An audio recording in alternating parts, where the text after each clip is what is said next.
Barak Yahweh, Barak Yahushai, Barak Yahweh, Barak Yahushai, Barak Yahweh, Barak Yahweh, Ba'Hashem Yahushai, Ba'Hashem, Rakar Kodash. Double honors to the apostles and the elders of Great Millstone True Well. And of course, salutations to the hopeful elect out there, man. You Akim to Sadakim that do this thing in the utmost truth and sincerity. Alright, I'm the priest Shimon, and this week's topic is going to be entitled 1,000 Women with Only 4 Kids.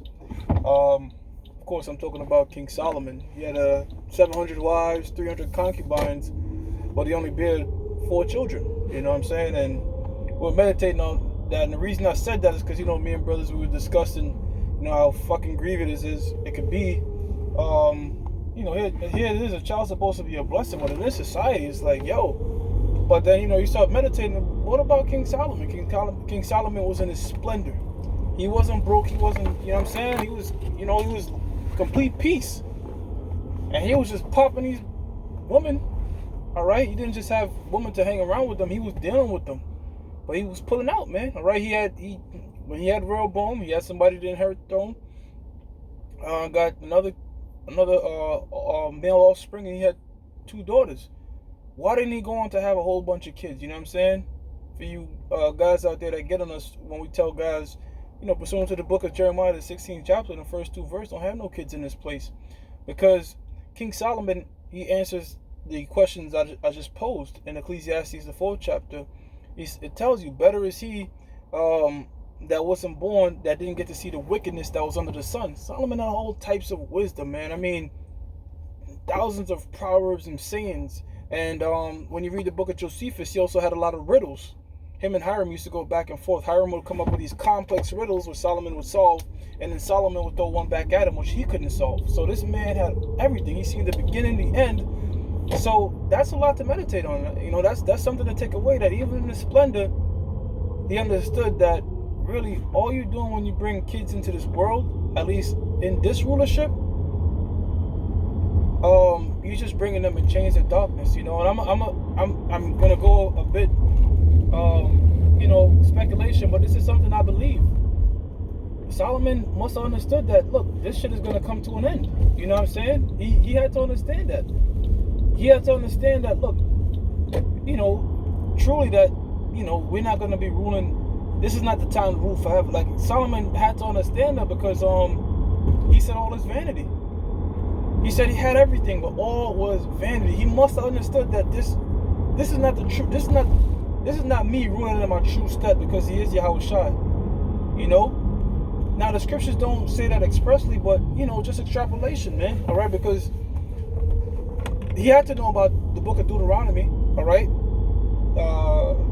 the 30th chapter, it tells us when we really established that all these blessings will come upon us. But yet King Solomon, in all his splendor, you know what I'm saying?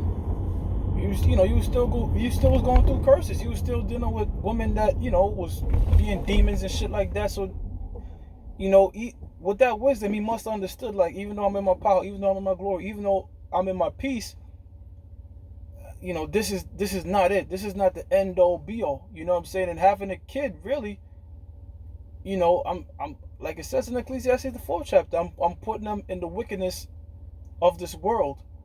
Having children is not truly going to be a blessing unto us. It's not truly going to be a full blessing like it's supposed to be until we establish in our rulership. All right, because all you're doing when you put seed in these women is you taking an angel out of the spirit world to put them in these chains of darkness, put them in all the elements, put them in all the hell, man. All right, that's how come I'm gonna say it straight. It would behoove you not to have kids, man. All right, if you have a child, you have a child. We're not preaching abortion. We're not preaching any of that stuff. But in the time to come, hey, look, Yahushua said it, man. Blessed is those that don't give suck. You know what I'm saying?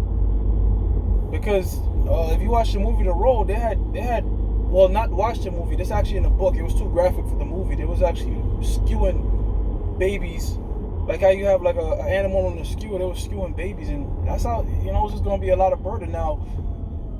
To the men of the Lord, the Most High got you, period. You know what I'm saying? You just got to have faith in that. No matter what the situation, the Most High always makes a way for his men if you have faith in him. Even if you have kids, you're like, damn, I can't even afford it, because that's one of the main things Esau pushed. Really, that's just that same Egyptian spirit coming back up, because the children of Israel, we went into Egypt 70 souls and we left out there over 600,000. We like to fuck, man. You know what I'm saying? We enjoy sex. And our women look good, man. Curvy, fat ass, big titties. You know what I'm saying? Jake really got women into that shit because in the 90s, matter of fact, in the 70s, Esau was really pushing the vibration how women should be. You know what I'm saying? All stick figure like, you know what I'm saying? Not knocking a brother if you like them super thin, that's you. All right, but then Jake, you had Sir Mix-a-Lot drop. I like big butts and all that. You know what I'm saying? So, Jake was always into that curvy and having a whole bunch of women and shit like that. Esau's a faggot by nature. Psalms 55 tells you that wicked or strange from the womb. All right? So we like to be fruitful. Hey, we have a tribe, Ephraim, that is known for just being fruitful, man. You know what I'm saying? Even when we weren't being called Israelites, we was always multiplying and having kids, and our women are very fertile, So it's in our nature to want to do that. But, the scriptures advise us not to do that. And to see King Solomon in all his glory and all his splendor, have 1,000 bitches, all types of peace. He had the foresight to see that this is not yet the time. 4 kids, I'm good. That's it. And they was all taken care of. He had servants. He understood. He saw the greater picture, man. He saw the greater picture. He said it in Ecclesiastes, the 4th chapter, and I was meditating on it, and it makes sense, man. You know what I'm saying? Matter of fact, Job said it. Why did I die stillborn? And numerous prophets said it, man.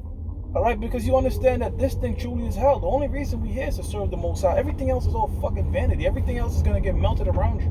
The people you know around you, all right, fucking coming in this to be a slave to somebody that's supposed to be under you. I'm talking about the so-called white man. Scripture says that the elder shall serve the younger. But here it is. We're servants. We're seeing servants upon horses. So these types of things grieve your spirit and vex your spirit, man. King Solomon seen the future. That right there proves that he knew it wasn't the end, because in his rulership, them servants were servants. But he said, I've seen servant upon horses. So he knew that there was more to come. You know what I'm saying? He knew that, look, even though I'm in my splendor, even though I'm in my stead, these prophecies still got to get fulfilled, And hence, he spared, shit, he could have had 1,000 kids, man. He could have had all types of kids. But, he spared a lot of souls by just sticking them 4.